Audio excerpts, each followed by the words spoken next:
اللہ ٹوٹے ہوئے دلوں کے قریب ہوتا ہے، کیونکہ ٹوٹا دل تکبر سے، انانیت سے، فرعونیت سے، نمرودیت سے خالی ہوتا ہے۔ یہ شکایت سے زیادہ دعا اپنے اندر رکھتا ہے، اور زبان سے پہلے اللہ سے آنسو بات کرتے ہیں۔ دل کی دھڑکنیں اللہ کی بارگاہ تک پہنچتی ہیں۔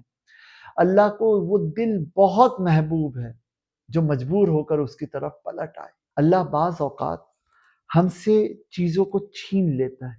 یہ اس لیے نہیں ہوتا کہ ہمیں اذیت میں مبتلا کیا جائے، بلکہ یہ اس لیے ہوتا ہے کہ ہمارا دل مخلوق سے نکلے اور خالق کی طرف آئے۔ دل کا ٹوٹنا ہمیشہ سزا نہیں ہوتا، کبھی کبھار یہ اللہ کی طرف واپسی کا راستہ ہوتا ہے، اور ایک حسین اور خوبصورت راستہ ہوتا ہے۔ اگر آپ کا دل بھی ٹوٹا ہوا ہے تو یہ نہ سمجھیں کہ اللہ سے آپ دور ہیں، بلکہ ہو سکتا ہے کہ اللہ تعالیٰ اس دل کے ٹوٹنے کے ذریعے سے آپ کو اپنی طرف آنے کی ایک جرنی کی طرف لے جا رہا ہو، وہ آپ کو اپنے قریب بلا رہا ہو۔ دل کے ٹوٹنے کو کمزوری نہ سمجھیں، یہ ہماری اور آپ کی طاقت، یہ وہ قوت ہے جو بہت عروج پر لے کے جاتی ہے، روحانی معراج کراتی ہے۔